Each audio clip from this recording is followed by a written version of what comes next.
What is going on, everybody? Welcome to episode number 104 of the Wars in the Stars podcast. Here, as always, with my pristine co host, Alex. As you can see, a new setting for me. Wow. I'm not in my usual setup. I'm here in my dorm room. Kind of a makeshift setup I got going. I kind of like it. As you can see, I got some posters in the background. Obviously, we got the king himself, Din Djarin, behind me. Um, yeah, doing pretty well. Just got up here about 4 days ago. Getting done with classes for the day. Gonna do this and do a little bit more work, and we'll hang out as a suite. I basically have an apartment essentially on campus here. But I'll turn it over to my man Alex here. How are you doing today? I am doing swell. Okay. Getting having some problems with a refund from Amazon, but apart from that, we're doing swell. I now have a curly hair. You do. I permed it, or my You do. cousin did, and she cut it also. But yeah, I live in the curly hair, basic white guy look life. So I really like it. I'm gonna be honest with you. I mess with it a lot. You pull it off pretty well. I know I was telling my friend who I go to the gym with. I still get really confused when I touch my hair because I forget that it's permed. Um, Yep. and I like it. I think my cousin absolutely crushed the look. You can Yeah. also see that no matter what hairstyle I have, my hair will always naturally side part. So because it is side parting really noticeably, in my opinion. But Yeah, I think it looks, you know, really good, honestly, man. I think the curls are much better, obviously. That's the thing. oh yeah, You can pull that off. Um I cannot do that. There's no way I I can think do I that. looked. I think I looked like an idiot with straight hair. So that's why this happened. Yeah, no, I like it a lot. I like it a lot. I mess with it a lot. Um, Thank you. do we want to just get right into it? Sure. We haven't really talked about it. We usually talk a little bit before the I know. show or last night. We got busy schedules, the both of us. I'll go Mm-hmm. first, I guess. I'll go first because I usually let you go first, but I'm gonna be selfish this time, I guess. No, do it. Um, Do it. Switch it up. Switch it up. um, Again, for me, I felt like a perfect blend of Lucas OT prequel era. It's raining again. Great. OT prequel era type content with also like some fun blends and mixes of, Rebels and Clone Wars esque feel, right? Ahsoka in Yeah. the spacesuit, that sort of thing. I thought it was really well done. I enjoyed the slow burn. I enjoyed Sabine's training a lot more than I think most people did. The Mm-hmm. Purgle stuff was so cool to see. It was wild.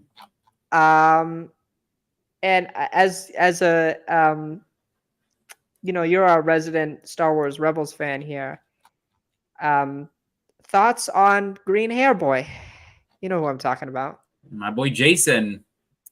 He was cool. I was excited to see him.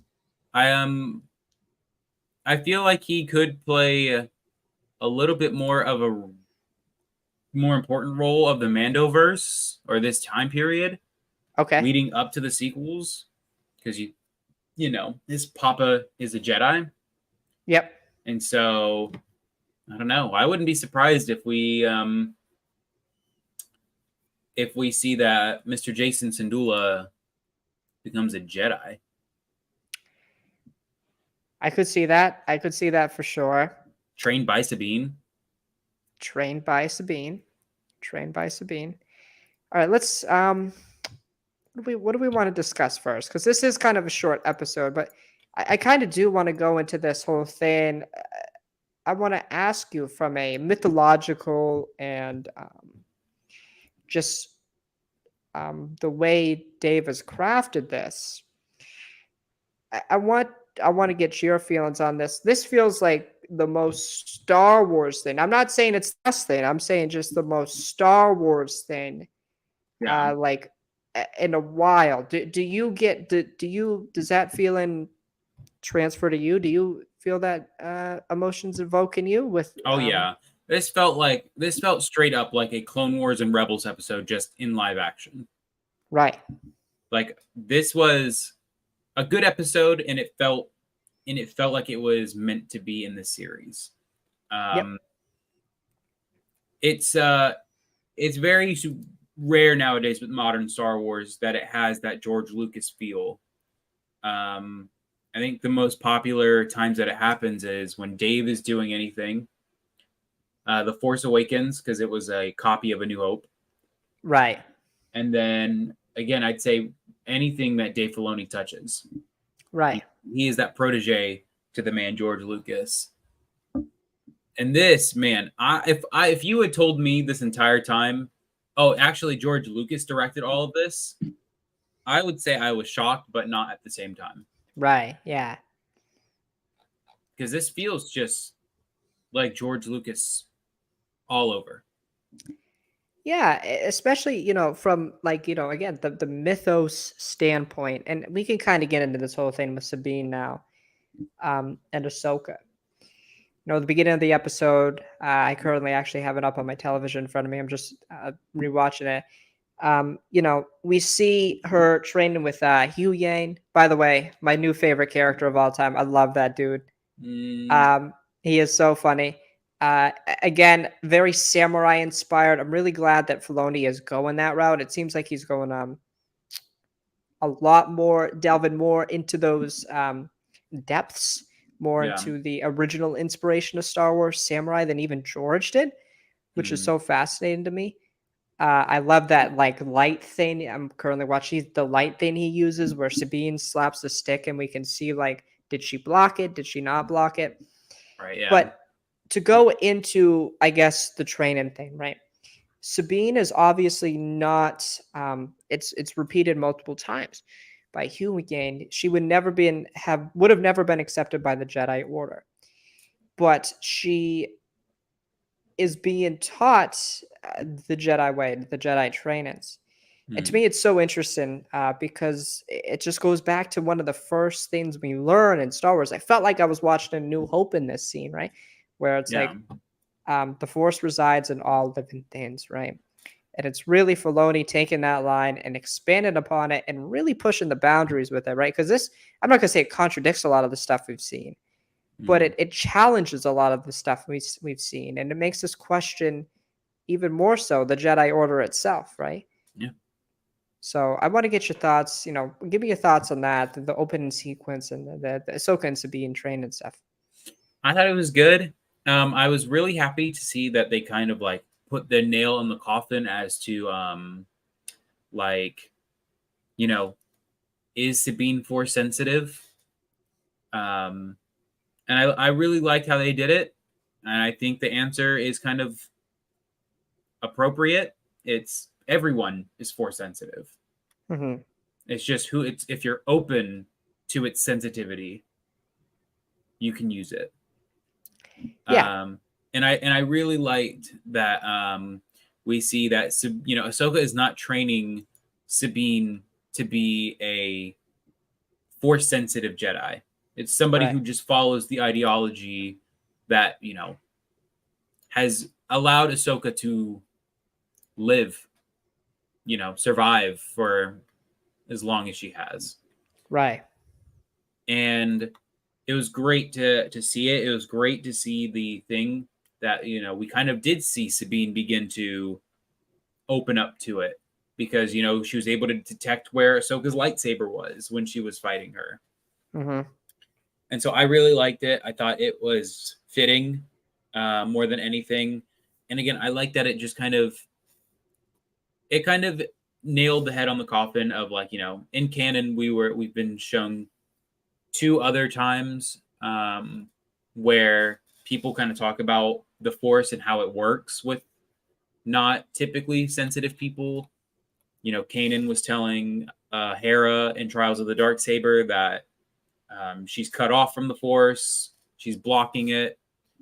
And then Luke has the discussion with one of his Padawans in the Rise of Kylo Ren comics about why Ben is so much more able with the Force than them. And so, which, by the way, if you have not read that, Luke Skywalker describes the Force in the best way possible. He describes the Force as a door. He said just some people have their door more open than others. That's good. That's pretty good.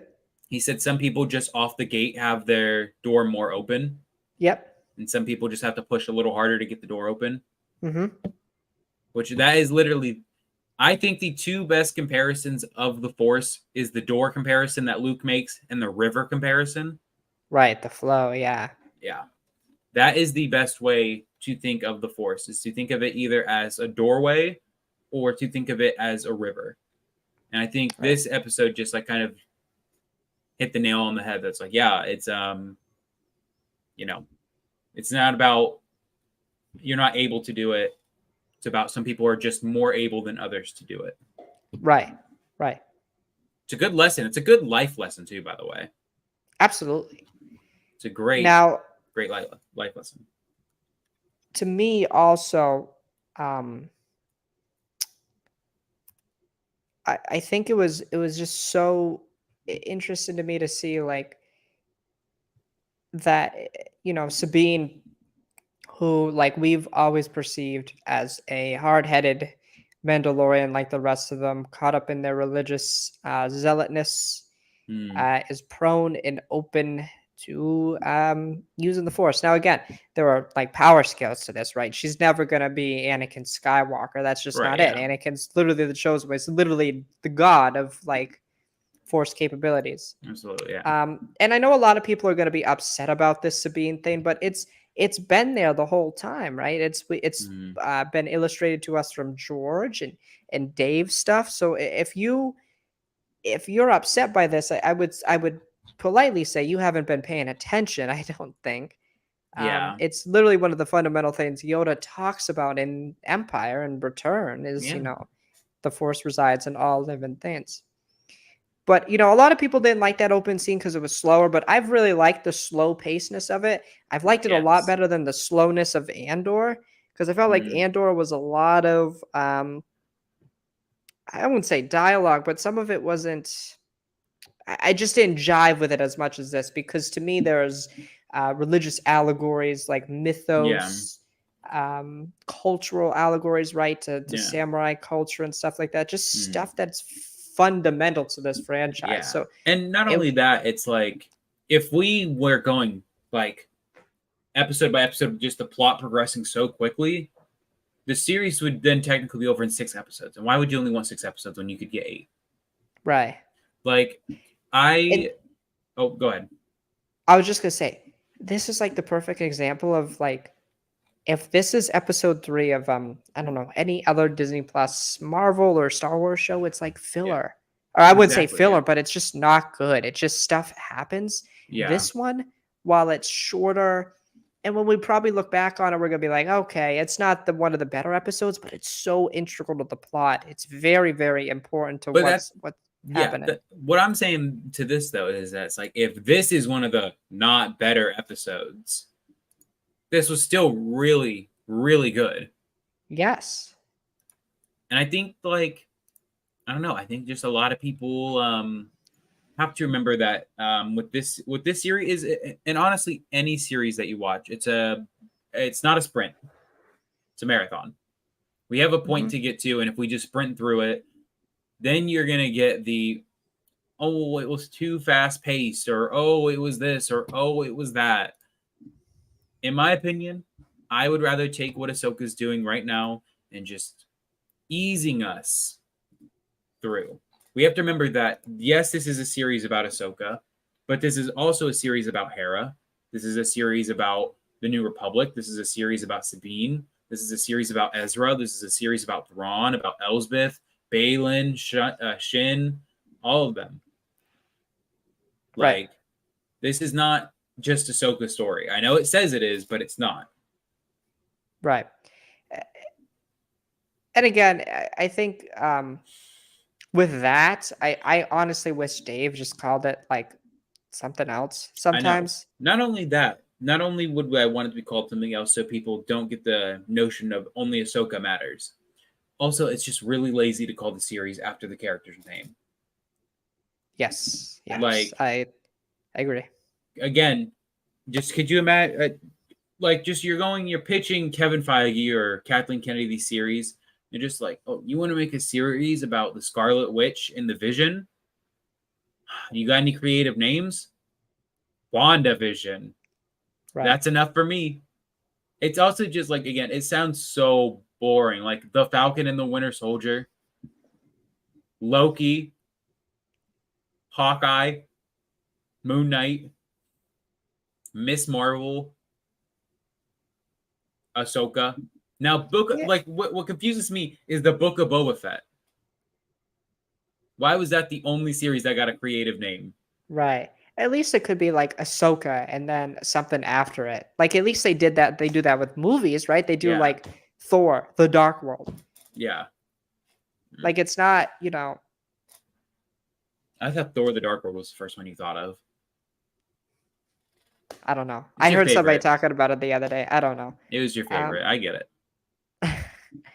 But to go back to the episode, so as I continue to watch here, we got the council meeting, and the New Republic is stupid It's because stupid, bro. Oh God. Especially they're so dumb. the one guy, bro, who's we find out or we remember is the dad of the lead of Resistance. Which makes sense. This dude, oh my God. This dude the entire time, I'm sorry, but like if I'm an in-universe character, his philosophy made no sense. Correct. Like, I get it. I know we know the outside information and all that. But even then, bro, this guy was making actually no sense when he was talking. Absolutely. I don't get it. I get the point is supposed to be like, oh, you got to see the New Republic isn't so different from the Empire. Right. But come on, man. I was literally watching the episode, literally going like this. Like, this guy, you're not making like a lick of sense. If you're telling me one of the people who fought Grand Admiral Thrawn came and was like, "Hey, I think he's alive." Like, well, there's hints that he's alive. Or even then, to put this on Hera, why would you not lead with, "Hey, me and another Jedi have seen and heard whispers of Grand Admiral Thrawn's return"? Not even just that, Alex. Like the literal fact that there's evidence of some massive ship being built. Mind you, we're about a little less than 10 years from having two giant planet destroying things in the galaxy. Yeah. I think that would be a concern as well. And then they also I'm watching right now, they gloss over the fact that there are literally I don't know. I don't know the number, but there are people from the Empire that's work within the New Republic, and they just go, well, they've gone through the amnesty program. They're good. This was just a one-off. It's like the dumbest thing you could ever possibly say. They gave an oath. That is literally like holding like a huge cartel or gang member being like, all right, you're going to swear to be with us now. Right. And it's just like, come on. That makes no sense. There's no logic there. There is no logic at all. And the thing with Thrawn, right? Oh, go ahead. No, you're good. You're good. So he implies that Hera is lying for some ulterior motivation to find Ezra. Okay, if that's the case, okay, sure, whatever. But there's a whole report, right? There's a whole report laying out the fact that something is happening. If it isn't Thrawn, let's give that hypothetical. If it isn't Thrawn, this is something that should still be in real world should be investigated. Yeah. Straight up. But they're like, nah, he died. What's your proof?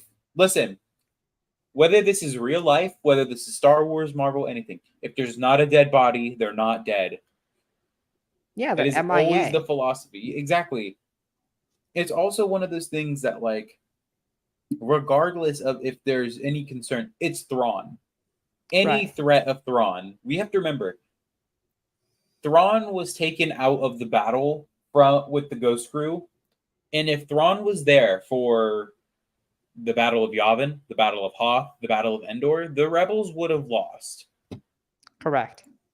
So that's why I'm in the camp of just like, dude, I don't understand this philosophy of like, well, there's no way. Even if there is a 1% chance, that is still 1% that the person who, in my opinion, is smarter than even Palpatine when it comes to battle tactic. Mm-hmm. You're going to try and tell me, oh, that's not a concern. Yeah, it's very confusing. And then it's great to see Mon Mothma again. Geneva O'Reilly, she's killing it, man. She's been great. She's great in Yes. Andor. She was really good in this. You could see how conflicted she is, Yes. because she has to play politics. She was once, it was a rebellion, and now she's gotta deal with the politics of it. Yeah. And it's so great to see that the reason that a lot of these things fall, a lot of these governments fall, is because of the conflict between, like, the military, the Jedi, obviously with the Republic.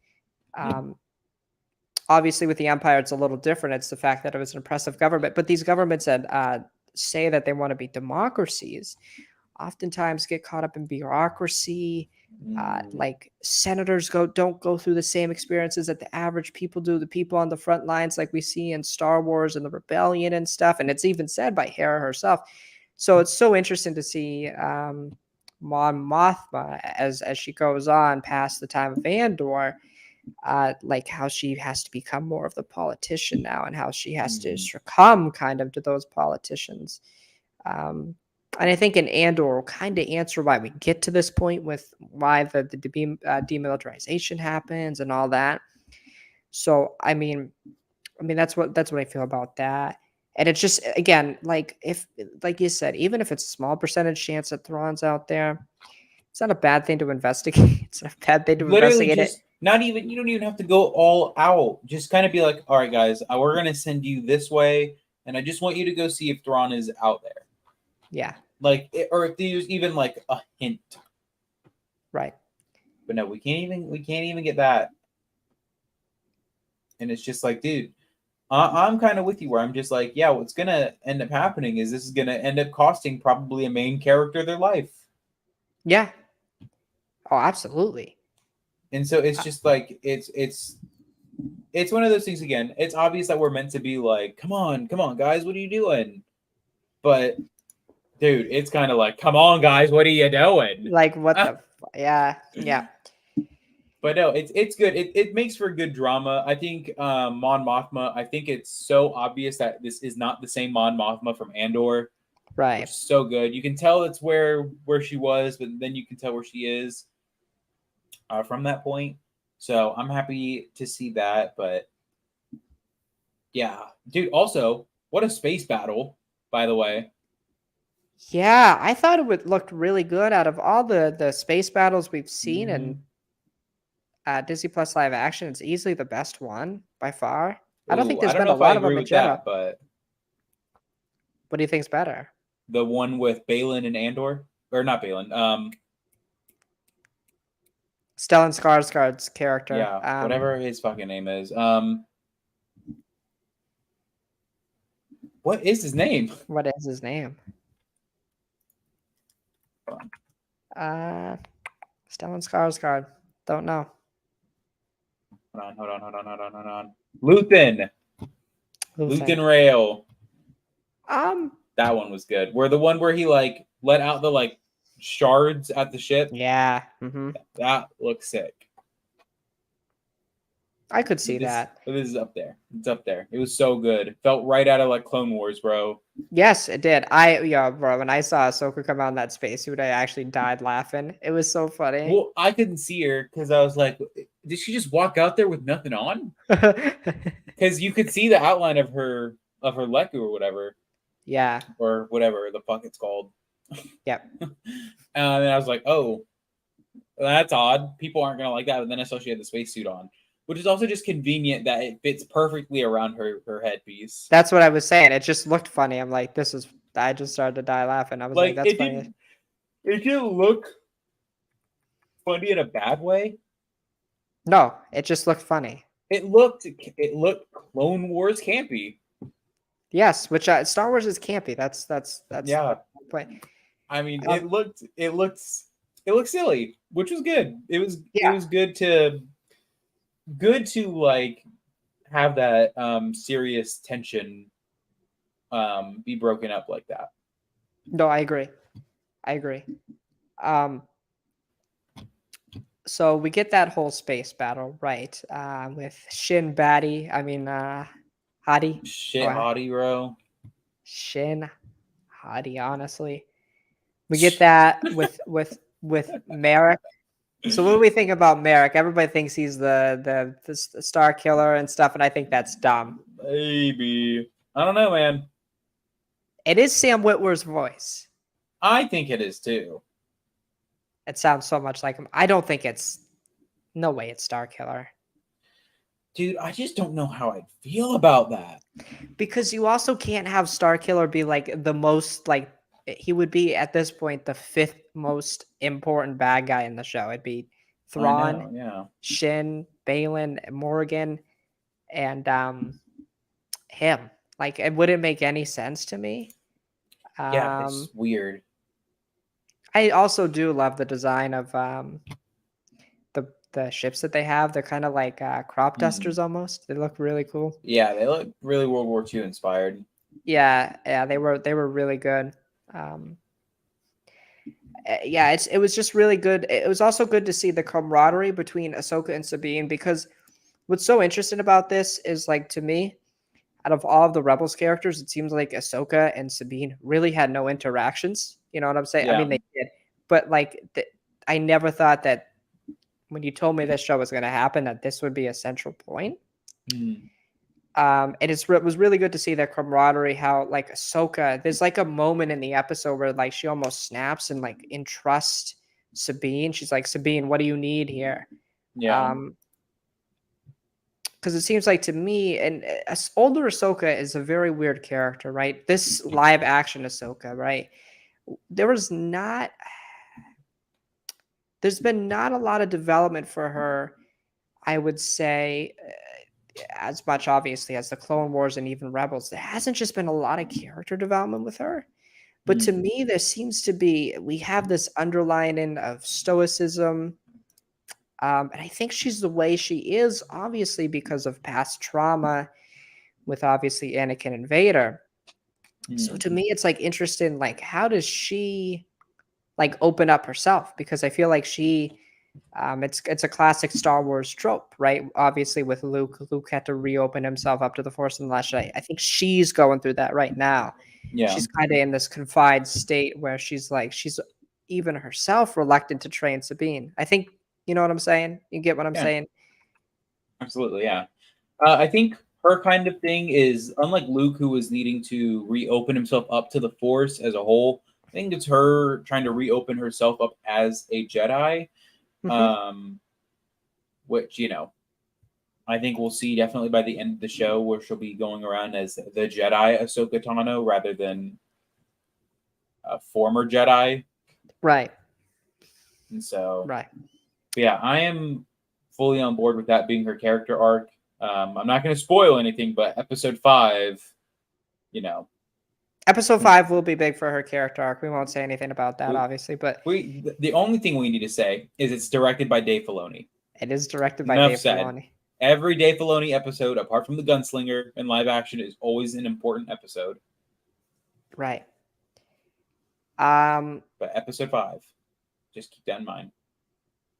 Yeah, so we get this awesome space battle. Obviously, they're working together and stuff. I mean, there's not really a lot to talk about from this point on, I don't think. I think it's mostly the space battle and Purrgil. The Purrgil, yeah. So again, we kind of knew this if it was, I can't remember if it was episode 1 or it was episode 2 where like they get to the, I don't know what the planet's called, whatever, the epicenter to change. What's up? Cetos. Yes, that's what it's called. The epicenter of where you need to travel to get to this other galaxy. And it's kind of alluded to by Hugh Yang that they're in Ahsoka, that there's actually numerously more galaxies that you could theoretically travel to. Yeah, which also just really casual that he's talking about. He's like, oh yeah, the Jedi thought it was possible for like ever. We just never did it. which is cool. I mean, I like it, but it's like, Hmm. okay, interesting. Yeah. I think, in my opinion, I think a intergalactic twist was way cooler than like a multiversal twist. It just also works way better than a multiversal thing. Yes. Like I just think it just also just again it just sounds cooler. It works better Like, for Star Wars. Like it just yeah. works better for Star Wars. A Like multiversal thing with Star Wars, you get into some weird finicky things that I don't like. yeah, unfortunately. And You we can already kind of always we also kind of unfortunately already see people using this galactic thing in a negative light. yeah. I mean, I really like it because to me it opens Mhm. the door for like how is the Force used? Like how does it connect to our Yeah. galaxy? You know, we know I know some of those answers, but I won't Mhm. say. It is really cool. It's really cool. Yeah. Interested to me. But to go back to the Purgo, they look great in live action. What did you Oh think yeah. about that? They look cool. They looked sick. They did look Um, really cool. and I wanted to see Ezra with the Pergil. Yeah, I do That's what I too. want to see. I'm still, dude. I'm still waiting for Thrawn. I'm still waiting for Thrawn. You're still Where's wait. he at? So my thing is, Alex. Okay, I have. So what do we think logically happened with Ezra and Thrawn right after they leave in Lothal? Do you Uh, think they went straight to that other galaxy? I Do think you think they Loth? got. I think they got brought straight to the galaxy to the other galaxy, and I think Thrawn might have kept Ezra prisoner or something, and that or they were forced to work together with each other to survive because they were in uncharted territory for them.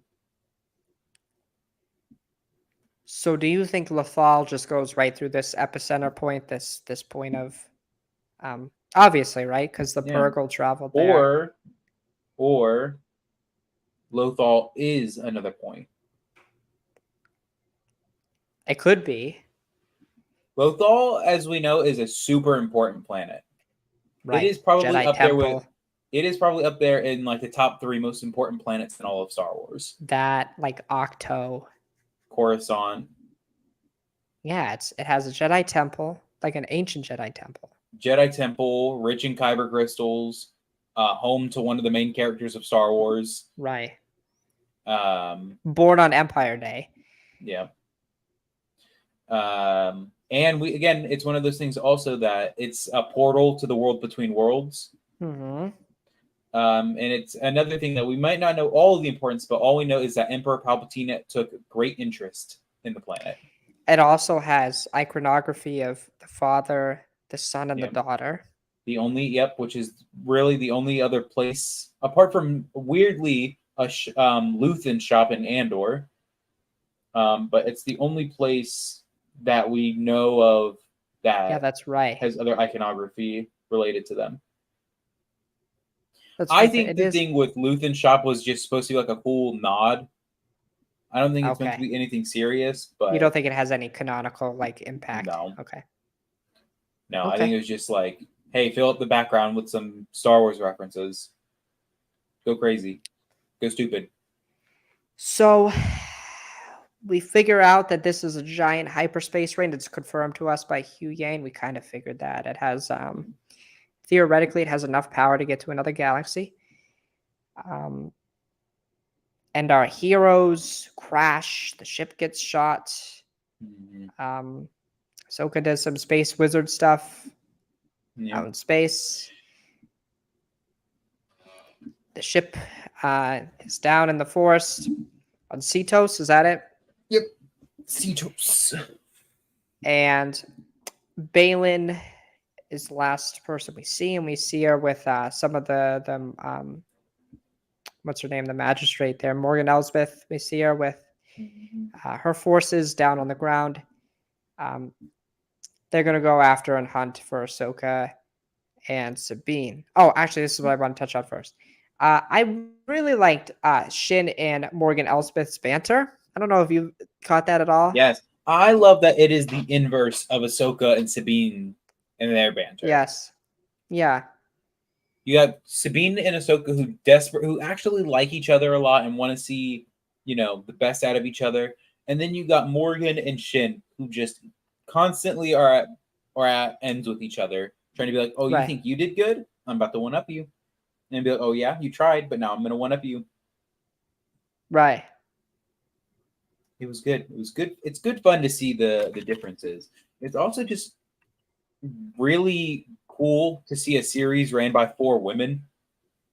Yes.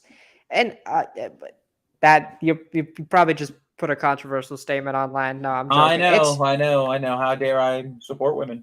But it's like it's not even like a thing. Like my whole thing with that is like women exist. Like I've never I know. understood. I've Crazy. never I've never understood the like the rationale that like the MCU as they call it, or this Yeah. idea that there are too many women.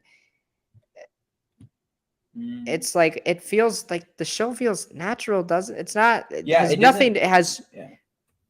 no political or social commentary on women's rights at all, period. So that shouldn't be a problem for it's just a show, and they happen to be woman characters. They exist. Those type of people exist. It's just so weird to me. I know. Just don't forget the people who are up in arms for it are the people who probably don't get none. Yeah, I just do love the banter between those two. I love how Morgan teases shit about not getting her, and then Mm. Morgan's unable to kill Ahsoka and Sabine, and Shin's like, "Oh, you almost got him," and it's like it's so funny because they have the same common goal of bringing Thrawn back, but they absolutely hate each other. They Yep. absolutely hate each other. It's going to And be it's gonna their be really interesting. undoing. It's gonna be really interesting for me or for us to see. Um,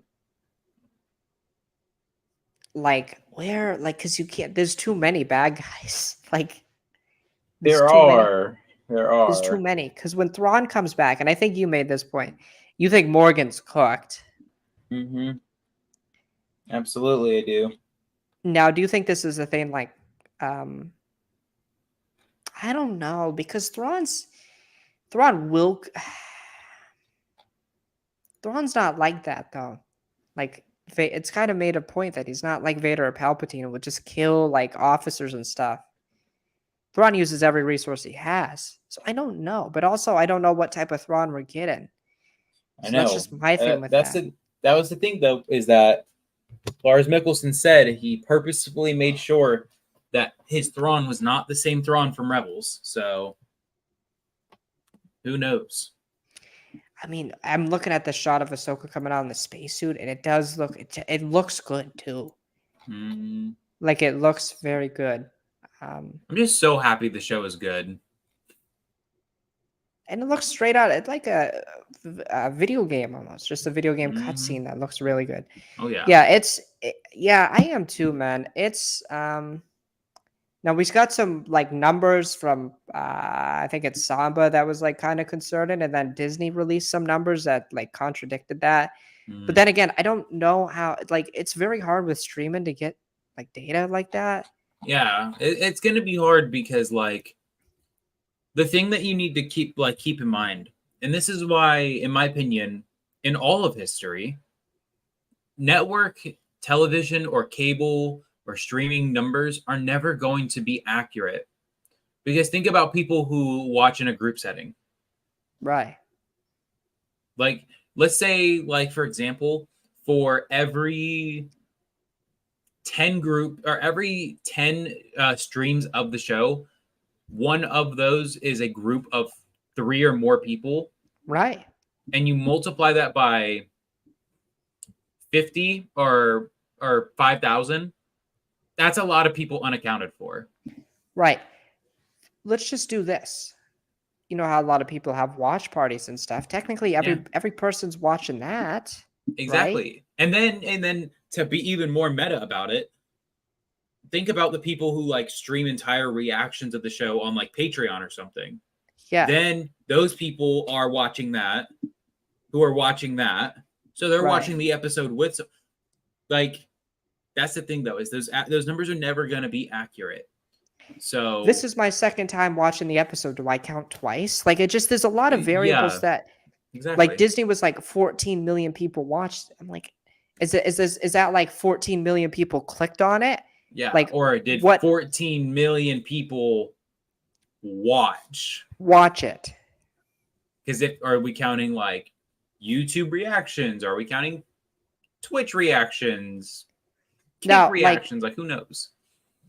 it'd be interesting to look into the statistical methods that they use to do it, but Disney's just feels like, and again, it might just be a thing of Lucasfilm. I actually don't mind it, is them trying to show that Star Wars is still popular, because I do think there is some concern here that even with Yeah. the changed release time and stuff, that it's the brand is not in a good place, because I believe Samba said 1.2 million households or something like that. Mm, And I believe Samba's numbers were right around Andor's premiere, which is not good. yeah. And a little lower than Mando 3, which again is also not good. But we'll see when more data comes out in a couple of weeks. But it's interesting to me.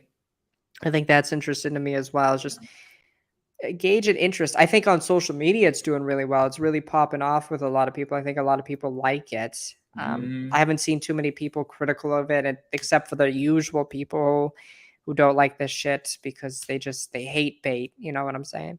They thrive So- in that hate. Which is fine. You make your money, but Mhm. no. Yeah, I just think it's interesting. We've kind of talked about the episode. What do we think is going to happen next week? Do you got predictions? I don't know. I think we're gonna get the duel. You know that thing I sent you on Instagram with the duels happening at the same time? Yes, in the forest, that's Yeah. definitely going to happen. I think we'll get that. Apart from that, I don't know. That's where I'm at. I'm really excited for this episode because this is like to me, the season definitely seems like it's going to be split up in two parts.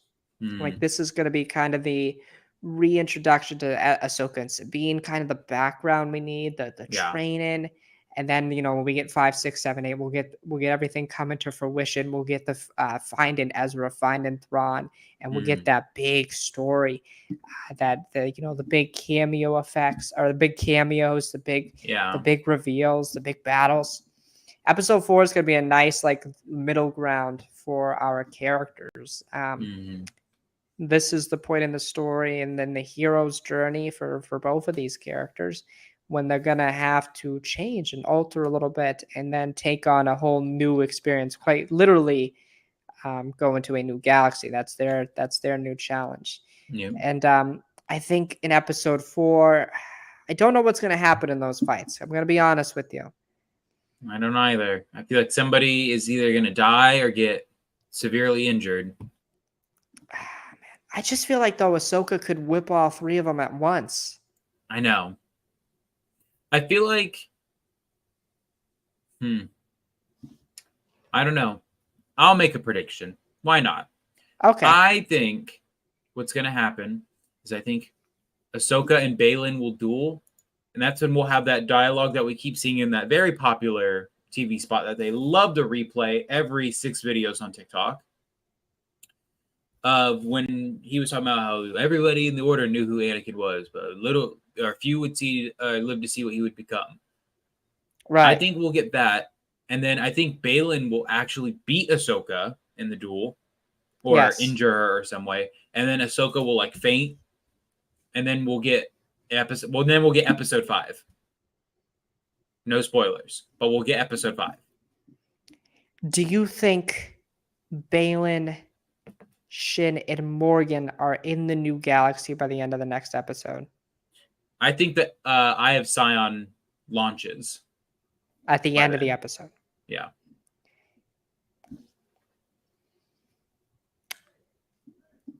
I agree with that. Yeah, I think that's, in my opinion, the best way to go about it. I don't know if Baylan can beat Ahsoka though. No, but just remember, what is the number one thing to think about if something can or can't happen? If the director wants it, it will. Yeah, it's what I think Mark Hamill even says. I think he says. Mm-hmm. I think he's even said, like, they asked me, oh, could I win this? Could I win that? It's like, it doesn't matter. It just matters who the Yeah, writer or director wants to win. exactly. But, I mean, So- power scale, it's just like Batman and Superman. Like, Superman should win every time, but in most stories, who wins? It's Batman, Batman. right? There's always some outside force that makes Batman win. Right. But I'm just really curious. Again, I like Balin's character a lot, and I'm also just interested to see like his inner conflict with like going up with somebody who's actually really similar to him. Mm-hmm. In the case that they both kind of like left the order, they've kind of Yeah. gone through this transformation. But to me, I really think this episode's going to make Ahsoka. I think more it's going to be a introspection and reflection Mm-hmm. on what do I do. What do I do here? What type of Jedi do I become? Because we see what Balin is. Balin's a mercenary. I think Ahsoka is going to realize that even though Luke is around, Yeah. I think Ahsoka is going to, and I think Episode 5 will be a big part of this. I think Ahsoka, her big thing is going to realize that she needs to go to this other. She's going to be in this other galaxy, and that's what's going to happen. Mm-hmm. I think she's going to be like the de facto grandmaster of the Force in this galaxy. I think that's her destiny. I think that would be so Dave Filoni to do. Yeah. How else will she stay alive? Because it would be cool to see a lot of Luke and Ahsoka content. Yeah. Don't get me wrong. But to me, those characters can't coexist in this universe, especially the way we have it established. Because anything from this point on after Thrawn it's very integral to Luke, right? His downfall and then Kylo's and Ben's rise to the dark side. Yep. So, and that's another thing. I'll let you answer this and see what you think about Ahsoka's destiny, I guess. What do you think her destiny is in this show? I think, without spoiling episode 5, I think she has that big introspective moment where she realizes what she needs to do, and that she needs to go find Ezra. She needs to go find Thrawn. And then I feel like, I don't know. In my opinion, I think Ahsoka is going to die in the Mandoverse crossover movie. I think, dude, how else do you explain where she's at during the sequels? She has to die. Just being dead. Because then could you imagine she's chilling in the other universe or galaxy, and Anakin comes over to her and be like, hey, I need you to say something really quick. And I also need you to sound 40 years younger real quick. Like, no, it would just make so much more sense if it was, oh, she's dead at this point. She's also going to be old as all hell by that point. She's what, in her like 30s or whatever right now? 40s? What, she's like 18 during season 7 of the Clone Wars. She would be, if we're going to go 18, she's getting close to 50. Hold on. I can do some math. 18 plus 23 plus 5. She's around like late 40s. 18 plus 23 plus 5. She's late 40s. 46 to be specific. If we're going at a reasonable 18 during season 7 of the Clone Wars, she could be younger. So even regardless, she's at the youngest 45. She would be 70 by the time of the sequel trilogy. Yeah. Ain't no way. Let's just say even if she can live 110 years, it's still old. Yeah. And what are we trying to say here? That like, oh, Ahsoka could have been there. No, I'm not going to see Granny Ahsoka with a gaming. Palpatine, I've come to stop you again. I've gone through my 3rd arc of being a Jedi and then not. I'm here to stop once and for all. And then what? She's just going to be screaming for Rey and Ben, be like, what did you say? You're all the Jedi? What? Can you say that a little louder? Wait, you're the grandson of Anakin? I knew Anakin. Who's Anakin again? No, she's dead by this point. I think she dies. I think you have to have something big happen in that movie, and that's it. My last question for this episode: what is Luke doing?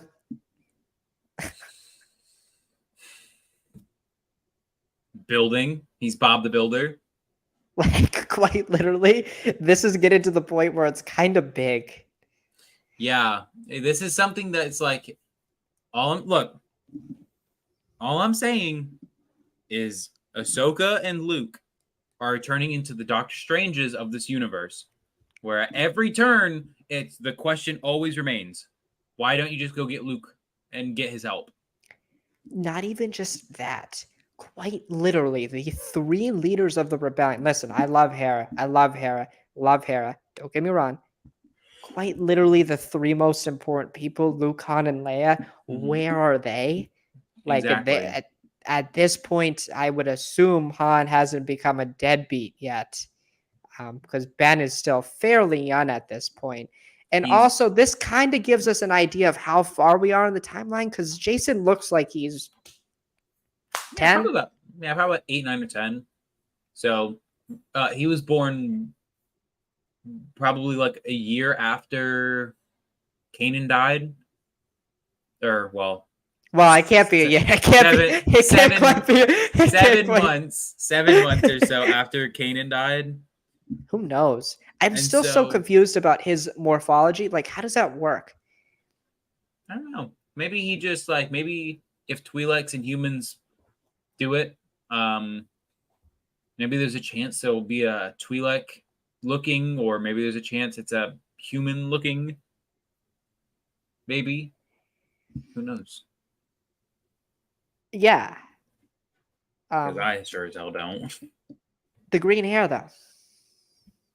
He looks better than what he did in Rebels. Oh my god, he looks so bad. I think it was also because of the lighting and stuff. I'm like, wait, he has green hair? It's like, okay. He has green hair, and it looked in Rebels he looked like he had like green ears. Did you see the pauldron on his right shoulder? Mm-hmm. I thought that was cool. That was nice. Do you think that's his, like his dad's?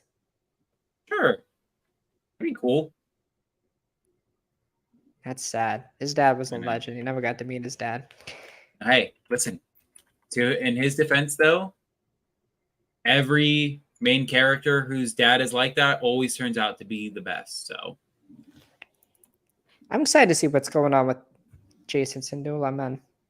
I am too, man. I am too. What would you give the episode? An 8 out of 10. Yeah, I agree. I think I'm an 8 out of 10 for the show as well as of right now. How about you? Probably an 8 or a 9. Yeah. I mean, we're going to get to a 9, I feel like. I feel like we're going to start getting some banners that me and you are crying on this. Episode 5, baby. Dude, I'm telling you, if episode 5, episode 5, we haven't even seen Thrawn yet. We haven't seen the main bad guy yet. Ezra, Anakin. Bro, this show. Dave Filoni, I love you. Just don't fumble the bag. Don't fumble the bag. Don't fumble the bag. Okay. Are we ready for question of the week? I gotta be honest, I don't have one. There just isn't much to talk about. Yeah, man. I mean, maybe that can be the entire thing in itself. What is going on? Oh, wow. Damn, bang my desk too hard. Okay, I see. Yeah, but what is going on? I know, the writer strike and the actor strike and whatnot, but man, it just feels like nothing's happening right now. This is a good question, Alex, because it's so broad that we can have a discussion. What is going on, right? So we got the writer strike, we got the obviously the actor striking as well alongside them. Obviously, Alex and I support their right to strike. They deserve, especially in Hollywood, for fair wages. And I think the big thing is better working conditions, I think, as well. Prevention of AI and stuff like that. Yeah.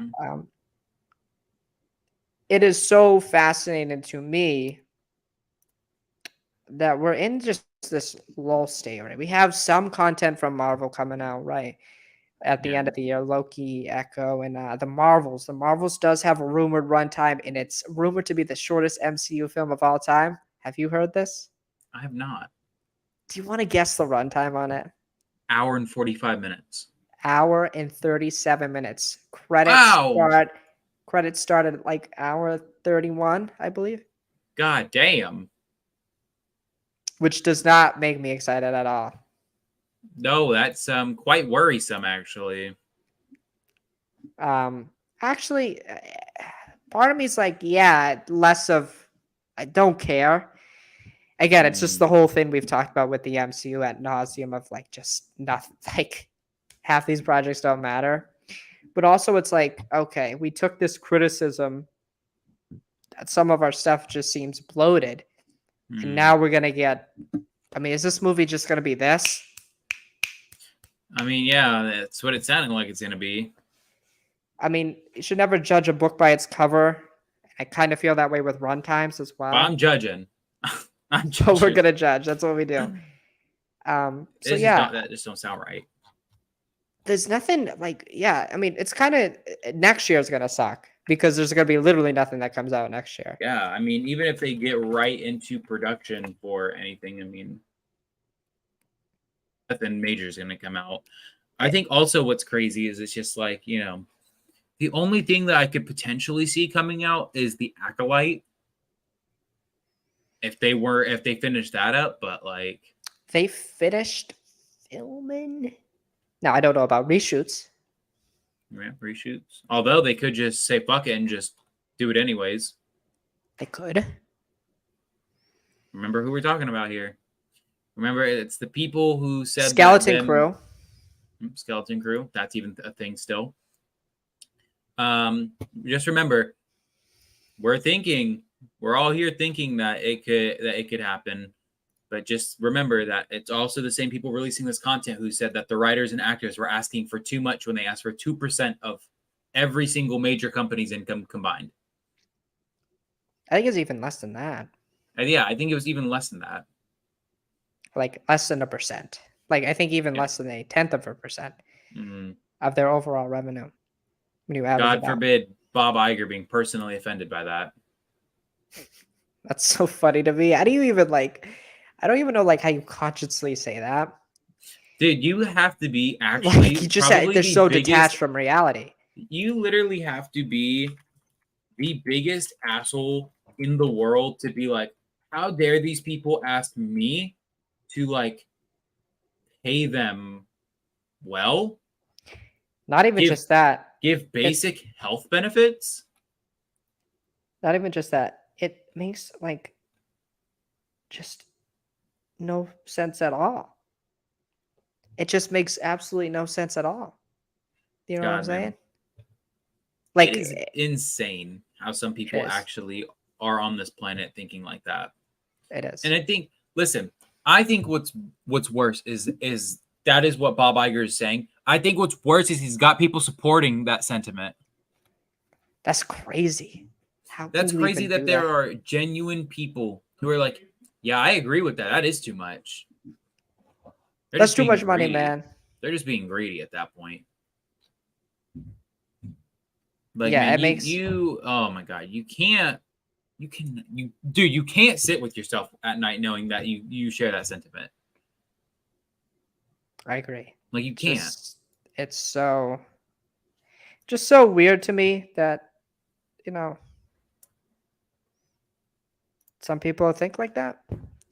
I guess. I can't, man. Literally, if I was ever told by somebody, "Oh, I think you're asking for too much," Janet writes, "I quit." Yeah, it's again, like it's just the thing. He's a millionaire at least. I don't know if he's a billionaire. I don't know. Bro has to be like a quadruple double billionaire at this point. Like he probably is a billionaire with stock options and shit like that. I mean, he's making base salary 25 with 25 million and a signing bonus and then a bonus. Can you imagine that shit having your bonus equal excuse me, your yearly salary? Disney's in the middle of 3 lawsuits right now. There's rumors that they might sell shit to Apple, and he's making 50 million. If you do shit in your job Yeah. anywhere else, you get fired or you get put on administrative leave. If you do bad in school, there's repercussions. There are not repercussions for the people at the top like that. And again, we can have this whole discussion that like in my opinion, yes, Bob Iger, you know what? He deserves to have more chances because he's gotten to that top, right? But the thing is when we just take the statement itself, it's just ignorant. How can you be personally offended when people are just asking for something? It's just so Yeah. detached from Mhm. reality. I know it's insane. Again, how you can literally have the gall and the balls to say that to the public. Say that Yes. you are personally offended because people want to be paid fairly.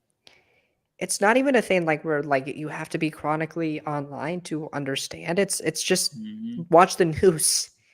Exactly. Watch Yeah. I'm so fascinated, even as somebody that's continually in the good position, thankfully, because my parents worked hard for what they got. They didn't go to college or anything like that, but Mm. they worked hard and they taught me valuable lessons, and they're in a position where I have a financial security net, Yeah. and like any money I make, I immediately save. I look at the housing market today. You Mhm. need to put what 20% down on a house, right, for a down payment. The Yeah. average home price now is around 40,000. And Insane. you're thinking about that, you're like, I need to put like, man, I need to have like 50,000. And again, there's things for first time home buyers, but Mm. you're like, man, I need to have like $40,000 just on Exactly. Yeah. hand to put a down payment on a house, and that's not doable for a lot of people. That's not doable really and nobody's got $50,000 just sitting around. So again, it's a thing.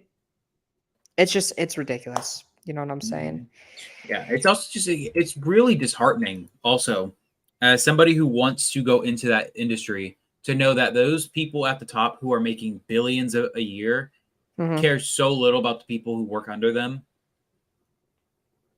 It's I insane. agree. I agree, man. It's It's insane. It's insane to know also that there are those same people who care more about a theme park than their workers.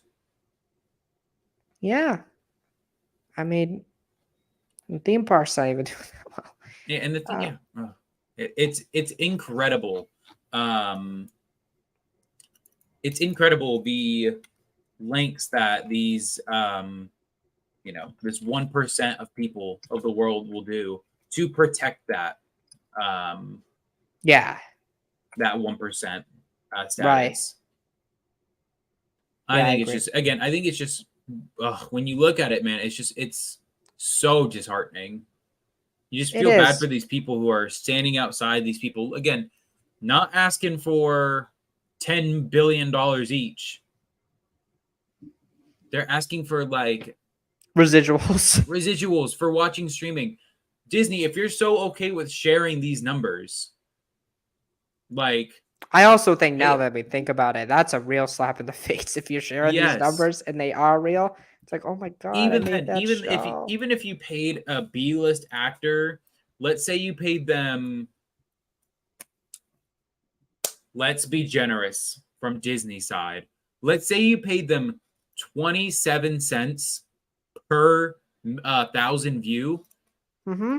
That is only $270. And let's say the series gets what?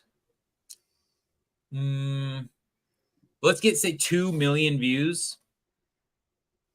Let's see. Let me count my thousands here. That's 1,000, 2,000, 3,000, 4 or 1,000 or 1,000, 10,000, 100,000 million.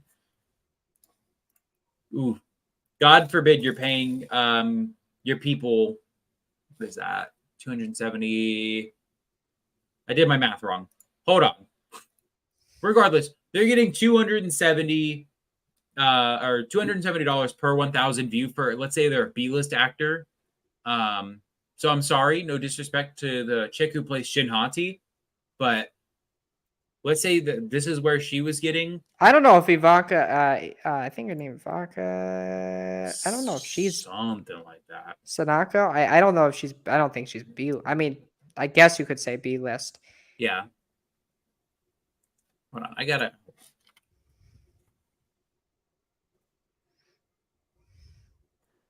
Let's times that by 1,000 to make a. Oh no, our B-list actors, Drew, per show are asking for $270,000 in residuals over the entirety of the course to go to other B-list actors. So you divide that by what? 5 others? Oh no, they're asking for $54,000 per show that they're on. Yeah, and that's even max, man. That's even max. Yeah, again, that's if we're being generous and Disney's giving 27 cents. I don't know what the residual number is typically. I'm not too privy to that. It's not good. It's not good. It's like a couple cents, isn't it? Yeah.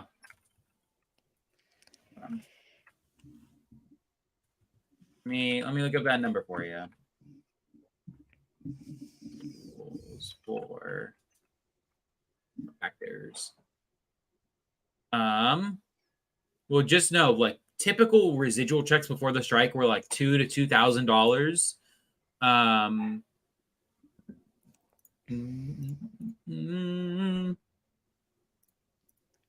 Hold on.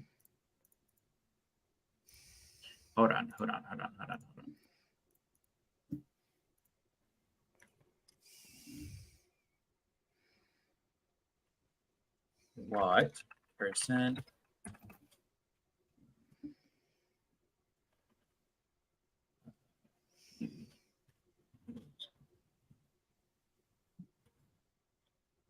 In residuals.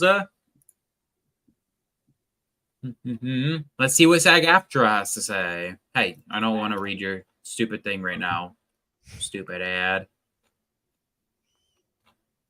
Even then, I think residuals are like, I think they're only getting like, yeah, they're getting between 1% to 20%. Most people are probably even less than that. Yeah. Yeah, man. It's just not a good thing, and I don't see the strike ending anytime soon. It seems like the discussions aren't going. Yeah, they're not going anywhere progressive. Yeah. Because again, God forbid we want to offend Mr. Bob Iger. Or just any of them, Zaslav. I know, yeah. I can't never remember who's the head of Netflix. Yeah, I can't. Yeah. But yeah, it's bad. It's like really bad all the way around, man. It's not gonna be good. It's not gonna be good for the shows we like to watch. No. What's also important though to remember though is like, with this, you know, you see things like sports taking a huge like bump from this. Like they're popping right now. You know, I don't follow other many sports apart from pro wrestling, but pro wrestling is peaking right now. Mm-hmm. You got just so many eyes on it right now that, like, it's insane. It's insane. Like, pro wrestling just had its biggest event. I think it was 81,000 people inside of Wembley in the UK. And just, you know, it just sucks that, you know, so many people have said, like, you know, so long as the actors are on strike, you know, we're not watching anything. Yeah. It's given leeway to like things like sports and all that to have this huge spotlight effect on it now. Absolutely. I mean, obviously the NFL season's about to start here in 11 days. Yeah, 11 days, September less than that actually. Yeah, no, 10 days. Yeah, less than that. A week from tomorrow, the NFL will start. Yeah. And that will obviously be huge. That's still the most watched thing in the world, or not in the world, but at least in American cable television. It's the biggest thing watched consistently. You look at the Nielsen ratings, it's always top. But yeah, man, this is going to cause a big uptick in sports, as you were saying. Baseball numbers have been really good. I've seen some attendance numbers and things of that nature. But, you know, it's just it's not good. It will get resolved at some point because A, these people got to make money, and B, like the A-list people are going to want to get back to work. Yep. Themselves. These A-listers are losing that A-list status, though. They're losing it. That's the thing. That's why they're Yeah. not gonna let this go on forever. They support him obviously, but like, But then you got to think though, like how much of a negative light it would put on those guys though. That's probably why a lot of them aren't scabbing. right, absolutely. But it's also like not a thing where like I don't know at what point we would get to that where they would start doing that. I'd say probably at 3/4 of a year, maybe a I don't know. year. But I I don't think think what's it's gonna crazy last a is year. like I definitely think that this strike could go down as the longest strike if they let it play out. I don't know if they're gonna have the resources to do it. A lot of people are gonna lose their homes, man, lose their jobs permanently, just not let alone temporarily, I think. Yeah. And honestly, they got to get it right because I do think there is a chance that no matter what they do, I think that industry as a whole it's a monstrous, poisonous industry as it is Hollywood, and I think it Unfortunately, yeah. as a whole it's going to go through a massive transformation with AI because there's no way you can just have that be null and void. I know they're asking for it, but I think it's impossible. Yeah, that's gonna be one of the things that, like, for SAG-AFTRA and WGA, like, they could be put at a point where it's like they're not, these studios aren't willing to budge, Right. and so it just Yeah. sucks because, like, I just don't feel like it's right to be like like this Bob Iger-esque figure and be like, oh, how dare these people want good money, good pay. And then be like, you know what, though? We're going to show you how good and how high and how mighty we are by releasing our streaming numbers, too. Right. Yeah. It's crazy. All right. Well, I got nothing else to say. It's a good little discussion about what's going on. Had a great discussion, obviously, about Ahsoka. I hope I sounded okay and stuff. Obviously, new setup and stuff. But yeah, I had a great time. Obviously, talked to Ahsoka episode 3. Talked a little bit about the question of the week. Giving an update on the strike and what's going on there. As always, may the force be with you and may you stay burdened with glorious purpose. We will see you all next week for episode 105, where we will discuss the midway point, episode 4 of Ahsoka. See you all then. Peace. And we